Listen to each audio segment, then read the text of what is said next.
Salut à tous, épisode 12 de la carrière de l'entraîneur, mais donc épisode 2 seulement pour ce qui est de Tottenham, puisque je m'amuse à vous raconter une petite histoire sur Football Manager 2020.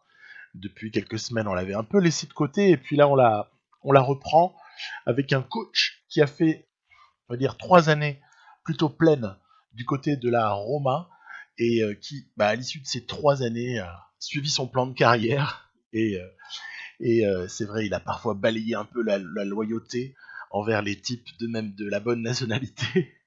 Et il a surtout été validé un petit peu sa progression du côté de l'Angleterre pour se frotter aux géants de la Première Ligue. Voilà. Et ça s'est passé déjà pas si mal que ça sur les 6 premiers mois environ. Prise en main, euh, pas mal de transferts. On modèle un peu l'équipe à l'image de ce qu'on peut vouloir et on a été comme ça jusqu'à la trêve de début novembre. Voilà. Parce qu'il y a la Coupe du Monde au Qatar en 2022 qui cause une trêve. Vous voyez, le match d'après, il est fin décembre. Après, sur le plan des joueurs, Harry Kane a bien sûr été conservé, ainsi qu'Hugo Lloris en tant que vétéran, Lloris surtout, mais il est en mal de réussite, ce qui fait que les meilleurs buteurs de l'équipe à ce stade sont plutôt Cherki ou bien Dele Alli. Vous voyez, malgré les changements, j'ai quand même conservé quelques mouvements qui avaient été faits, ou alors Dele Alli qui était un historique de Tottenham, historique parce que ça fait quand même déjà pas mal d'années qu'il est là dans la partie quand on est en 2022-2023. Mon 11 le plus souvent utilisé est quand même basé sur un étouffement de l'adversaire par un gros pressing au milieu.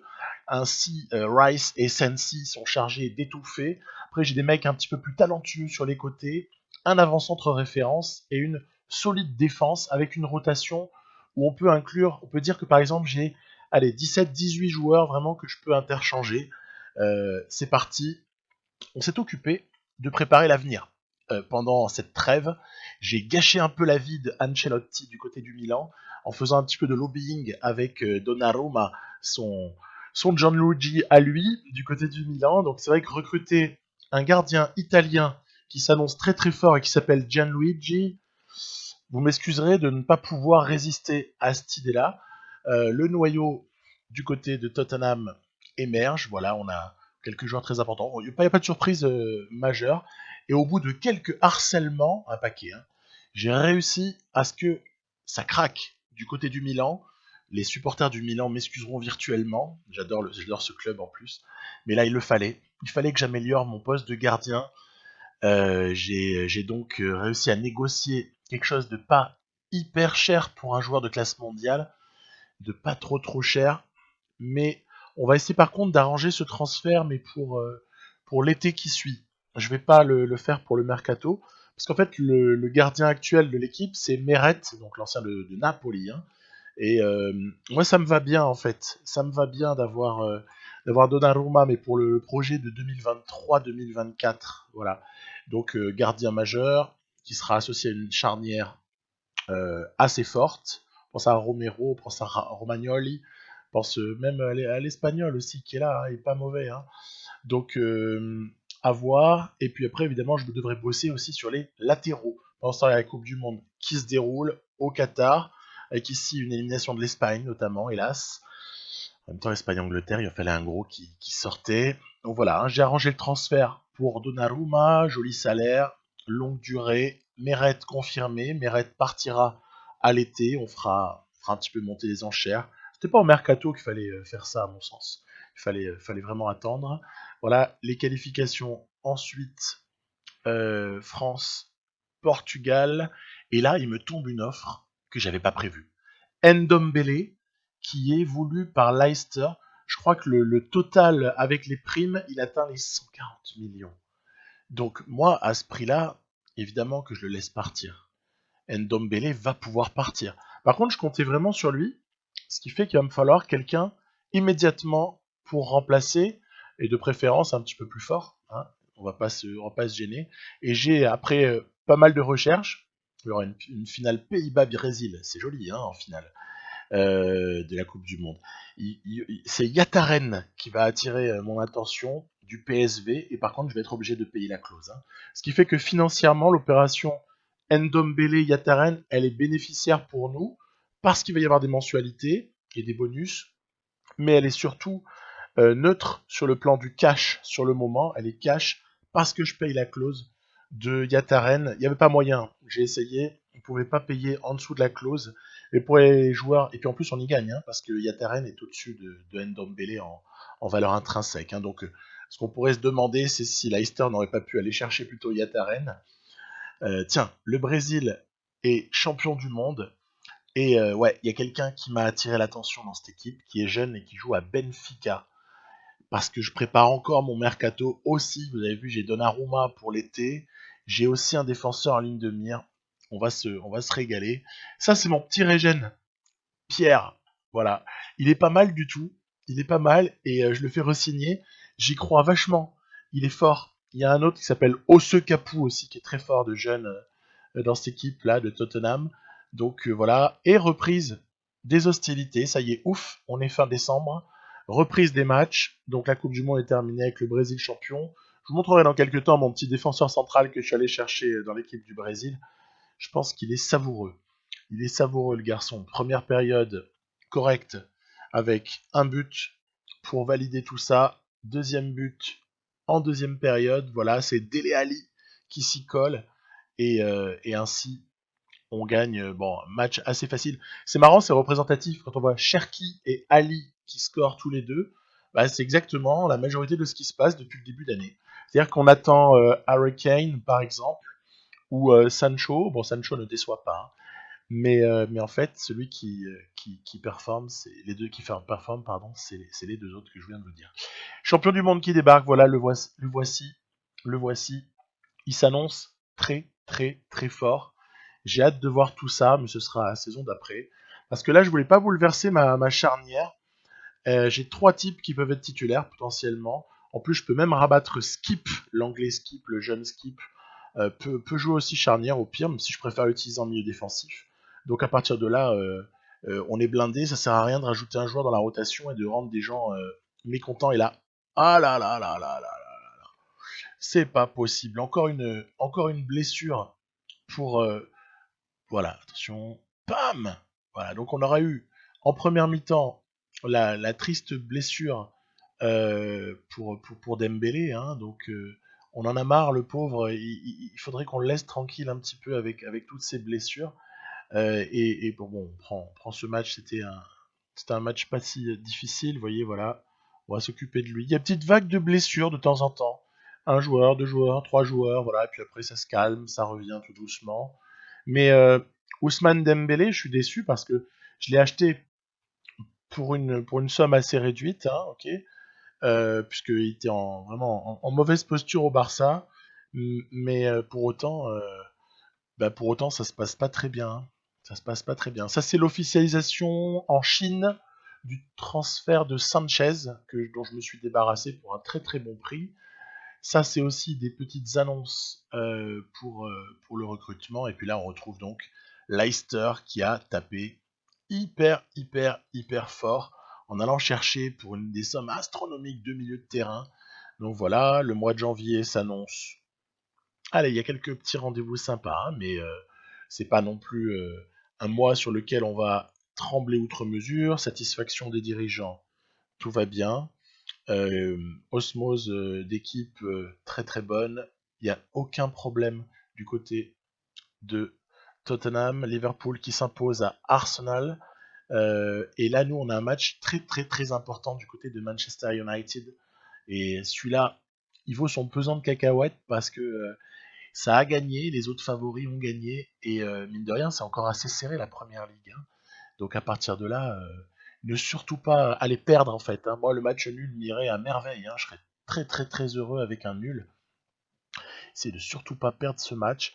Donc bon, on essaye des petits tâtonnements tactiques. Voilà, par exemple, je fais redescendre Lo Celso. Quelque chose que je fais face aux grosses équipes à l'extérieur. Je mets mon milieu offensif, je le mets à plat.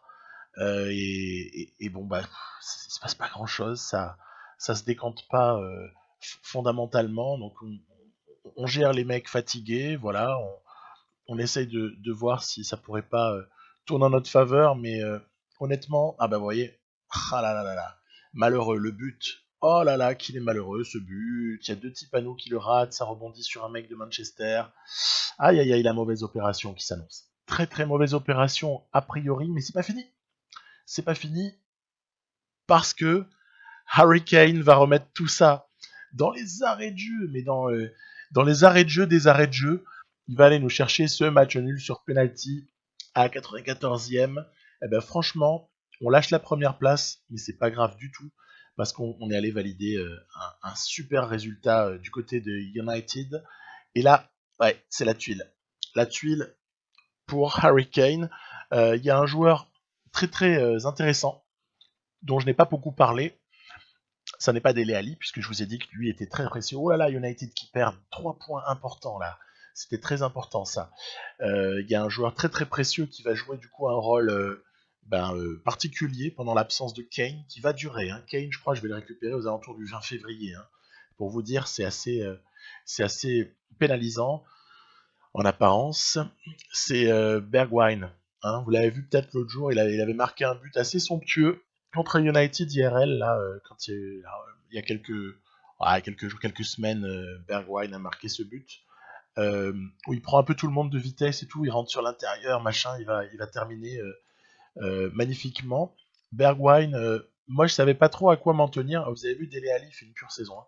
Ça, c'est ce que j'avais dit en intro. Dele Alli au sommet, le gars. Je tente des paris aussi sur les jeunes. Ouais, donc Bergwijn m'intéresse ce joueur.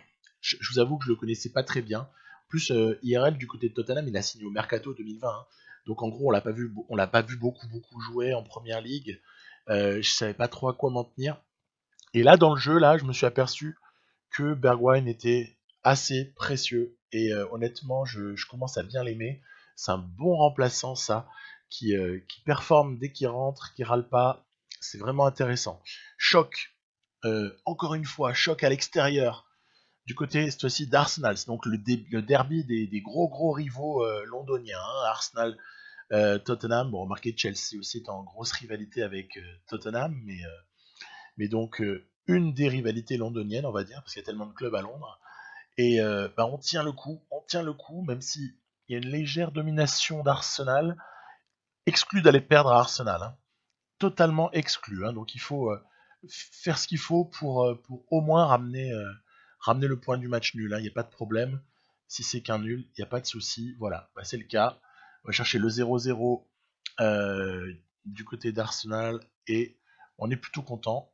Ça nous stabilise en tête, mais il y a d'autres équipes qui perdent. Voilà, Chelsea est en train de sombrer en vérité actuellement. Donc pas vraiment grave d'avoir été faire ce nul. United Arsenal qui réagissent. Et donc United qui, tiens, est passé devant nous, mais c'est de la Coupe d'Angleterre. Deuxième tour pour nous en tout cas. Hein, deuxième tour. En plus, c'est pratique. C'est une réception, but de Sancho. Voilà, bam. Sancho qui fait le boulot. Et puis heureusement qu'il a fait le boulot parce qu'on est quand même passé vraiment sur un match très très terne. Mais Yateren a été passeur décisif. Et ça, c'est pas anodin. Donc, qualification assez anonyme pour un nouveau tour de Cup qui aura lieu dans quelques temps. On le verra pas dans l'épisode celui-là, Bournemouth. On le verra pas celui-là parce qu'il est assez loin et début mars. Ou toute fin février, pardon. Voilà, ensuite, c'est la réception de Crystal Palace avec bam, Ali qui plante, avec aussi Sensi qui s'éclate sur coup franc à 20 mètres. Voilà, donc cette équipe, elle est, moi je l'aime bien. Hein. Franchement, j'aime bien cette équipe-là. Je trouve qu'elle est assez plaisante à jouer. J'adore mes milieux de terrain, évidemment. Je suis un gros obsédé du pressing et du jeu. J'aime bien avoir des milieux de terrain qui sont polyvalents, en fait. Voilà. Ce qui est difficile de demander, tiens, Liverpool qui a fait 0-0 encore. C'est difficile de demander à un joueur d'être à la fois, et encore un autre 0-0 pour eux, à la fois créatif et à la fois assuré défensivement. C'est un peu ça mon milieu de terrain idéal, vous voyez. Donc c'est pour ça que je suis content avec ma doublette Sensi-Rice. Je suis assez content d'avoir ces deux-là. Et ils occupent bien le poste. Surtout le petit skip là est vraiment complémentaire. Je le recommande, Skip. Voilà. Et puis Yataren est une promesse en développement. On ne touche pas à Lo Celso, qui est un joueur là qui commence à être depuis pas mal d'années au club et tout, que j'apprécie. Donc voilà, j'essaie de rester un peu fidèle, même si j'ai un peu chamboulé l'effectif. Après, il y avait quelques joueurs qui étaient vieillissants en charnière notamment. Hein. Tiens, mauvais match nul ici, du côté de Swansea. Au Pays de Galles, on t'allait faire 0-0. C'est piteux. Donc il va pas falloir en faire 50. Heureusement que ça s'est neutralisé un petit peu sur d'autres pelouses, parce que sinon, oh là là, et Chelsea qui craque, c'est pas possible. Chelsea qui a craqué chez lui, donc attention, ça commence à faire mal. Chelsea, vous avez vu, ils ont démarré l'épisode en lutte pour la première place, maintenant ils sont 6ème, quoi. Donc c'est assez violent, et oui, Liverpool qui recraque, c'est pas possible. Ça tombe bien, on leur rend visite juste après. Le marché des transferts est clos. On voit par exemple Stengs là, de l'Inter là, qui est venu à Liverpool. Bon, après, il y a les transferts de Leicester aussi hein, qui ont défrayé la chronique. Puis nous, quand même, on a lâché quelques belins pour Yataren, mais financièrement, on s'y est retrouvé. M'a permis de financer le petit défenseur brésilien là, hein, pour l'été d'après, et même de garder encore pas mal d'argent si jamais je vois quelque chose qui se présente. Je vous ai dit, je recherche du côté des latéraux. C'est très très dur. Je me suis intéressé à Moya. Je me suis intéressé à quelques joueurs comme ça qui sont de très très bons latéraux en Europe. Et je n'ai pas vraiment de solution qui me tombe sous les yeux. Après, Ryan Sessegnon, pardon, j'ai pas envie de lui faire un coup de traître. Hein. Je veux le conserver. Semedo, je l'aime bien, hein, mais je suis un peu juste en fait. Derrière, je fais jouer des jeunes. Et puis à gauche, Ben Davis, ouais, occasionnellement. Par contre, ce que j'ai acheté, je suis pas du tout satisfait de mes petites recrues sur lesquelles j'ai fait des paris. Je vous ai montré à l'épisode précédent. Donc à partir de là, on va tiens, une petite place en retrait un peu loufoque là ici. Bam, et Sensi qui avoine pour doubler le score. Voilà. Bon, vous avez compris. On continue notre petit bonhomme de chemin. Ça tricote, ça décale. Voilà. Et même Sessegnon s'y met. Tiens, il a dû entendre des rumeurs de transfert. Il s'est dit il faut que je me la joue à la Patrice Evra. Enfin, offensivement, bien sûr. Parce que défensivement, ça n'est pas forcément la référence à laquelle je pensais le plus. Ça continue, voilà, à tricoter. Il y a un homme qui va être pas mal en forme, en fait, tiens, c'est Bergwijn. Il y a un homme qui va être pas mal en forme, c'est Sancho, là, au fur et à mesure qu'on va terminer cet épisode. Sancho, il est chaud. Il est chaud. Il doit sentir arriver la phase finale de l'Europa League. Et du coup, il est chaud comme la braise. Ça y est, voilà. On a ce choc contre Liverpool à Liverpool. Donc vous avez vu, on est allé, mine de rien, dans cet épisode. À la fin du précédent, j'étais allé à Chelsea. Dans cet épisode, on est allé à United. On est allé aussi du côté d'Arsenal. On n'a pas perdu. On a fait 2 matchs nuls. J'ai le même objectif du côté de Liverpool. Hein. Si on réussit à aller tenir le 0-0 là-bas, moi, je signe dès demain. Match en plus dans lequel Liverpool est un petit peu handicapé par l'absence de certains joueurs. C'est pour ça qu'ils ont par exemple aligné Stengs à droite. Faut les prendre. Hein. Il faut les prendre tant qu'ils sont bons à jouer. Et pas attendre que la machine se mette en route parce qu'après je pense que c'est inarrêtable. Il y a encore à chaque poste il y a des références européennes hein, quasiment là dans cette équipe. En tout cas des références en 2023 virtuellement. Donc vraiment vraiment danger. Je passe un petit peu plus en mode défensif pour les 15 dernières minutes, peut-être les 20 dernières avec les arrêts de jeu, pour ne surtout pas me prendre ce but qui ferait très très mal. Et puis la surprise, c'est Sancho. Alors à chaque fois que je fais passer Sancho de gauche où il débute le match à droite où il le termine, eh bien, enfin à chaque fois j'exagère un peu, mais presque à chaque fois il marque. Ou alors il est décisif. C'est un truc de fou en fait. Et là il va nous chercher cette victoire en fin de match du côté de Liverpool. Celle-là elle est vraiment importante. Hein. C'est une victoire pas parler maintenant trop vite, mais tiens, Chelsea, Man City qui se neutralise. Tiens, un petit point sur l'Europe, puis après je vous dirai ce que j'en pense de cette victoire. Dans Roma épisode 12, je vous montrerai la situation en Italie, Mais sinon, pour les autres pays, ça se précise. Barça premier, bon, ok, ça veut dire que on n'ira pas au Barça tout de suite. Ça a l'air d'aller encore. Toujours intéressant les conseils sur la formation. Les statuts qui évoluent, il y a des joueurs qui sont passés de très très bons à seulement bons ou très bons. Attention à surveiller toujours. Par exemple, Sensi, que j'ai payé une blinde, il n'est pas aussi fort que les 5 étoiles qu'on me promettait. Vous voyez, c'est un exemple euh, parmi d'autres. Parmi d'autres, mais après ça va, hein, j'en suis content, mais c'est pas non plus aussi fort que je le pensais. Réception de Chelsea, hein, il y a pas mal de chocs là dans cet enchaînement janvier-février. 0-0 à la mi-temps. Moi, je vous avoue que le bon vieux 1-0 des familles, il m'irait à merveille. Alors, qu'est-ce qu'on va faire, évidemment? On va faire ce qu'on fait d'habitude, à savoir, permuter. Permuter du côté des ailiers, hein, comme d'habitude, et puis voir un peu si quelque chose peut se décaler. Dele Alli. Dele Alli sur un petit travail de Sancho, tiens donc, comme c'est étrange. Ça faisait longtemps qu'on ne l'avait pas resservi celle-là. Donc voilà, toujours la petite permutation de Sancho en cours de match, pour faire en plus rentrer quelqu'un à gauche qui mériterait d'être titulaire, qu'il est souvent d'ailleurs, hein, c'est Ryan Cherki. Très très fort Ryan Cherki. Un de mes tout meilleurs buteurs, voire même le meilleur buteur de l'équipe là sur cette année, c'est énorme. Après, il n'est pas toujours titulaire, mais par contre, il entre quasiment tout le temps, hein. Donc voilà, gros écart, en tout cas écart significatif là, hein, en première ligue, puisqu'on a un match en retard, hein, donc c'est pour ça que je compte le virtuel. Euh, Encore de la malchance pour Ousmane Dembélé, mais c'est pas possible. Combiné aussi à une blessure de Bergwijn, qui faisait une bonne partie de saison, là, mais c'est pas grave, il reviendra. J'espère surtout, moi, pour Dembélé, hein.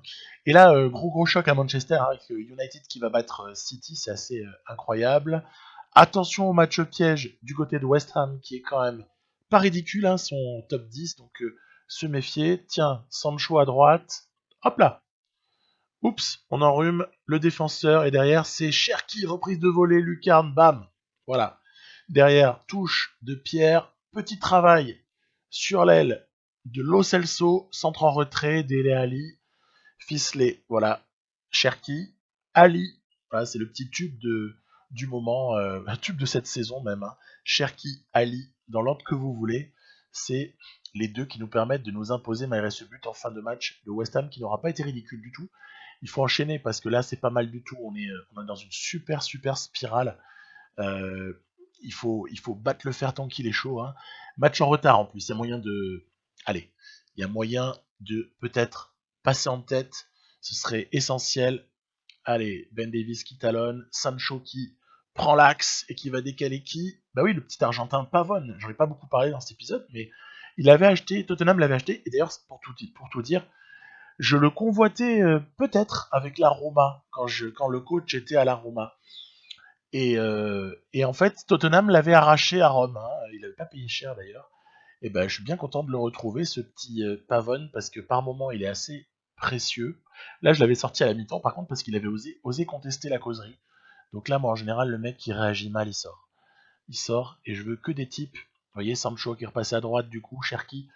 Après, c'est des choix de riches, hein. Parce que quand tu fais sortir Pavone pour décaler Sancho à droite et tu mets Cherki à gauche, t'es pas malheureux non plus, hein. Je vais pas chercher à pleurnicher. Donc victoire contre Southampton. Il avait pris un coup aussi, Pavone, pour être franc. Donc il n'y avait pas seulement la contestation. Ah oui, amusant, pour finir. L'Eurocup, donc la Ligue Europa, se termine sur confrontation directe. Ça veut dire que là, par exemple, vous avez Leicester qui s'est fait taper, c'est fini. Voilà, il n'y a pas de match retour. Et il y aurait un tirage aussi pour la même chose au tour suivant. Donc, ouf, on recevra Leipzig. On a de la chance, hein. Après, on a terminé premier de groupe aussi, hein, ça joue, hein. Mais on recevra Leipzig. On a été exempté de ce premier tour. Et on recevra donc une équipe qui s'est qualifiée. Donc c'est plutôt positif, hein, de recevoir dans de telles conditions. Voilà, un petit peu le bilan de cet épisode. On a avancé donc de début novembre à mi-fin février presque. avec pas mal de petites choses qui se confirment, hein, à savoir Cherki, Dele Alli, à savoir Harry Kane qui rentre, le coach qui continue à avoir une carrière de rêve en fait. On sait même pas comment un truc comme ça est possible. Et puis finalement, on s'en sort même sans Harry Kane. On a des gens qui se révèlent comme Bergwijn. On a une opportunité de transfert énorme comme Ndombele qui permet ensuite de rebondir.